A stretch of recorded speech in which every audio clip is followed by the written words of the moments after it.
회원인 여러분 안녕하십니까? 한 주간의 PBS 뉴스를 전해드리겠습니다. 첫 소식입니다. 지난 6월 우리 대학은 부산교육대학교와의 통합을 전제로 교육부가 추진하는 글로컬 대학 사업에 신청해 부산에서 유일하게 예비 선정됐습니다. 당시 학내 구성원의 의견을 수렴하지 않아 부산교대는 물론 우리 대학 구성원들의 반발 여론이 심했는데요. 우리 대학이 글로컬 대학 사업 본지정을 앞두고 부산교대와 통합 후 어떤 방식으로 학교를 운영할 건지에 대해 학내 구성원을 대상으로 설명회를 열었습니다. 송주아 기자입니다. 지난 9월 6일 우리 대학은 학내 구성원 설명회를 열고 부산교육대학과의 통합으로 새로운 종합교원 양성체제를 구축해 시대적 요구에 부합하는 교육 특성화 대학으로 도약하겠다는 계획을 발표했습니다. 양 대학이 합쳐지면 유아, 초등, 중등, 특수, 평생교육 모두를 아우르는 국내 유일의 대학이 되기 때문입니다. 이를 위해 융복한 미래교원 양성 종합체계 구축, 교육특화 최첨단 디지털 캠퍼스 구축, 지역교육 문제 해결형 플랫폼 구축, 세계적인 에듀테크 메가 육성 등 4가지 전략을 제시했습니다. 이제 우리가 지금 유초, 중, 평생 특수를 다 갖게 되는 국내에서 거의 유일한 대학이기 때문에 그러니까 대한민국의 교육의 미래를 보려면 부산대학을 봐라. 부산대학 저렇게 하고 있지 않냐라고 하는 정도로 부산교대 캠퍼스를 부산연제구에 있다는 지명에 따라 연제 캠퍼스라 부르는 동시에 지역사회 협력 캠퍼스로 조성하기로 했습니다. 부산대 평생교육과와 산학협력단이 교대 캠퍼스로 옮겨 시민 평생교육과 산학협력 연구를 수행하는 공간으로 변모하는 겁니다. 연제 캠퍼스는 평생교육 수요에 의해서 대학에 접근하는 시민들과 그다음에 창업 수요를 위해서 대학에 리소스가 필요한 시민들이 함께 이 대학에서 어우러지면서 협력이 가능한 플랫폼으로 구축 가능할 것으로 보고 또한 캠퍼스 간 셔틀버스를 운영해 교류를 활성화하고 부산대생이 연제 캠퍼스에서 교대생이 부산 캠퍼스에서 수업을 듣는 등 학생 교류의 기회가 마련될 예정입니다. 하지만 앞서 5월에 거론됐던 일부 사범대를 부산교대 캠퍼스로 이전하려던 계획은 백지화됐습니다. 우리 대학 사범대와 교대와의 복수 전공을 제한해 불필요한 혼란을 막기로 했습니다. 글로컬 대학 사업 본지정이 최우선인 만큼 학내의 부정적인 여론을 최소화하기 위한 결정으로 보입니다. 교대에서 맨 처음에 반발했던 가장 큰 이유가 뭐냐면 사범대와 교육대학교의 임용률 차이가 굉장히 큽니다. 그래서 통합을 한다고 했을 때 그쪽에서 가장 큰 전제 조건 첫 번째가 바로 뭐였냐면은 사대와 교대는 상호 간에 복수 전공을 금지한다 였었습니다. 한편 이번 설명회는 앞서 열린 첫 설명회와 달리 학내 구성원의 반발이 다소 누그러졌다는 평가가 나옵니다. 이 글로컬 대학 사업에 대한 설명뿐만 아니라 전반적으로 사범대 학생들의 이해관계에 대해서 파악하려고 노력을 많이 하셨고, 근데 이 목표 자체를 각자의 시점에서 어떻게 잘 할 것인가를 지금 논의를 하고 계시고, 우리 대학은 교육혁신, 양산캠퍼스 발전 연구, 산학협력 지자체 협의 등 글로컬대 3가지 핵심 전략에 대한 설명회를 연 뒤 오는 10월 6일 글로컬대 본지정 평가를 위한 기획서를 교육부에 제출합니다. PBS 뉴스 송주아입니다. 반도체 사업은 최근 5년 사이 세계적으로 중요한 이슈로 자리 잡고 있는데요. 우리 대학이 반도체 관련 정부 지원 사업에서 두각을 나타내고 있어 화제입니다. 확보한 예산만 900억 원에 이릅니다. 이현채 기자가 보도합니다. 지난해 윤석열 정부가 반도체 등 첨단 사업 인재를 키우겠다며 수도권 대학 정원을 늘리려고 하자 지역 대학들이 반발했습니다. 지역의 인재 유출과 수도권 대학 쏠림 현상을 가속화할 것이란 우려 때문입니다. 이러한 배경 속에서 우리 대학이 반도체 주요 사업에 잇따라 선정되는 쾌거를 이뤄 눈길을 끕니다. 반도체 공동연구소 건립사업, 조기 취업형 계약학과 선도대학 육성사업, 반도체 특성화 대학 지원사업 등 교육부 반도체 관련 산업에 모두 선정된 겁니다. 확보한 예산만 900억 원에 달합니다. 특히 반도체 공동연구소 사업은 동남권을 대표하는 최대 규모의 반도체 공동연구소를 우리 대학에 유치하는 것으로 교육 및 인재 양성을 주도하게 된다는 점에서 의미가 큽니다. 반도체 특성화 대학 사업단장인 이문석 교수는 채널 PNU와의 인터뷰에서 지역에 특화된 반도체를 경쟁력 있게 개발해 유능한 반도체 산업 인력을 활성화할 계획이라고 밝혔습니다. 이러한 성과가 하루아침에 이루어진 것은 아닙니다. 우리 대학은 기획처를 중심으로 국제처장, 기획처장, 공대 학장 등이 협력하여 반도체 특별 TF를 구성해 사업 신청 1년 전부터 준비에 착수했습니다. 우선 반도체와 관련한 우리 대학의 강점과 약점을 먼저 파악한 후 파워 반도체 산업과 연계하는 방향으로 우리 대학의 차별점을 강조했습니다. 이번 사업 달성에는 학생들의 공도 있었습니다. 졸업생들이 반도체 기업에 진출한 정도가 평가의 중요 요소로 작용했기 때문입니다. 그들이 삼성전자와 같은 종합 반도체 기업을 포함하여 다양한 반도체 공정에서 활약하고 있었습니다. 반도체 기업이라고 하는 삼성전자, SK하이닉스를 비롯해서 그 아래 기업들까지 주로 2개의 기업에 많이 진출하고 있습니다. 배출한 학생들이 많아서 그것도 크게 이제 작용을 했습니다.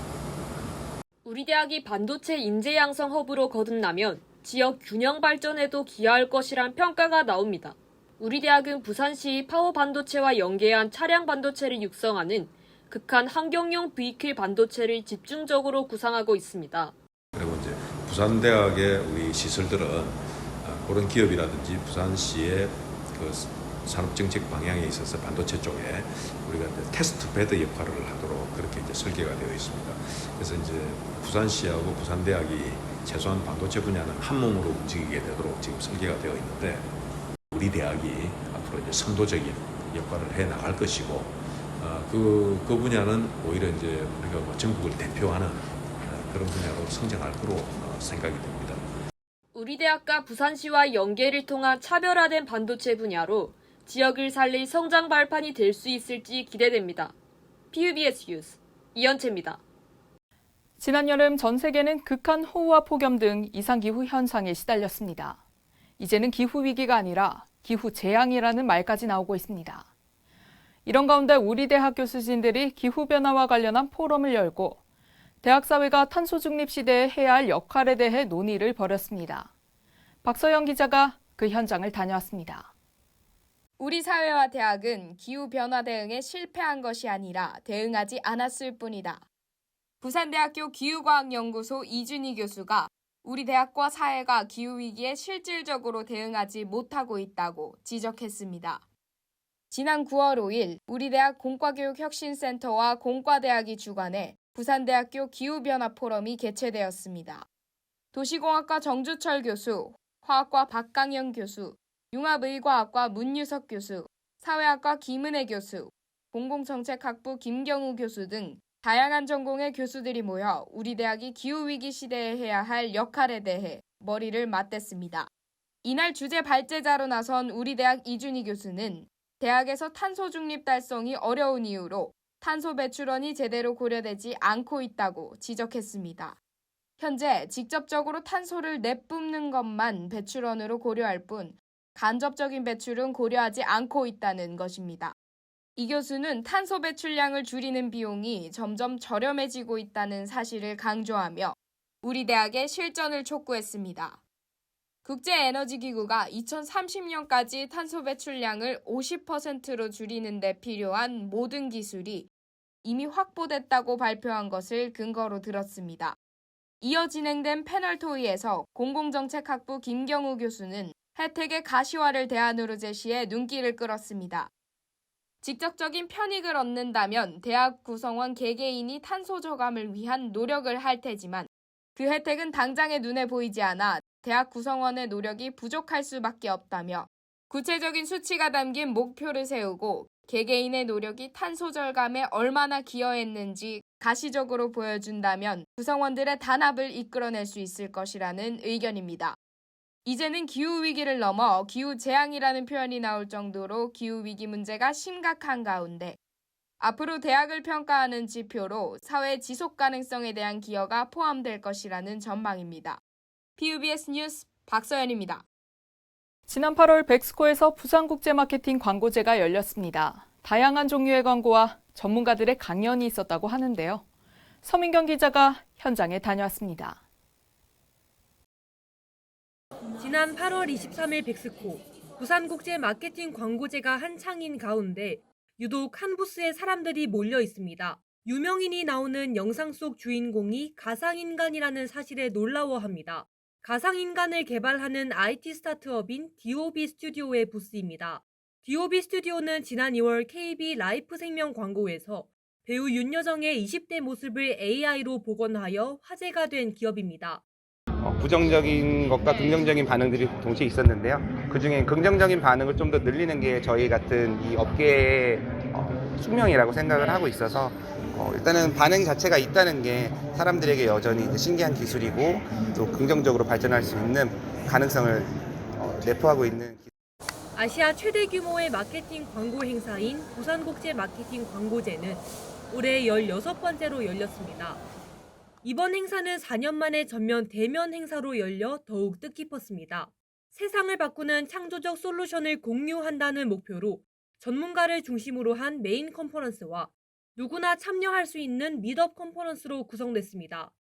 트렌드에 민감한 광고업계의 행사인 만큼 미래 산업에 대한 논의가 줄을 이뤘습니다. 세계적인 광고업계 전문가 58인은 달라진 AI 시대 광고와 마케팅이 어떠해야 하는지에 대해 열띤 논의를 펼쳤습니다. 한국방송광고진흥공사 디지털혁신국의 장준천 팀장은 생성 AI 시대의 광고 마케팅, 도전과 기회를 주제로 상상력, 비평력, 팩트체크 등을 인공지능 시대에 필요한 창의력의 요소로 꼽았습니다. 이번 행사에서는 상업 광고뿐만 아니라 공익에 기여하는 다양한 인권 캠페인도 이뤄졌습니다. 특히 콘퍼런스장 밖에 전시된 전 세계 광고제 출품작들 중에는 사회적 약자의 인권 신장과 권익 보호를 위한 캠페인이 다수였습니다. 관람객들은 기업도 이러한 공익 광고나 캠페인을 통해 사회 문제도 해결하고 기업의 이미지도 제고할 수 있다며 이러한 광고가 많아지면 좋겠다는 반응을 보였습니다.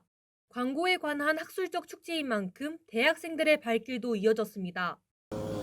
여전히 광고는 다양한 사람들의 아이디어가 나오는 곳이고 그렇기 때문에 매년 이렇게 와도 또 새로운 아이디어가 있기 때문에 정말 좀 참신하고 그렇게 느꼈던 것 같습니다. 이외에도 행사에서는 개인이 출품한 광고와 광고제 수상작을 연도별로 전시해두는 등 관람객들에게 다양한 볼거리와 아이디어를 제공하였습니다. 행사에 참여한 사람들은 이번 행사를 통해 광고 분야에서의 시야를 넓히는 계기가 되었다며 앞으로의 광고 제작에 도움이 될 것 같다는 반응을 보였습니다. PBS 뉴스 서민경입니다.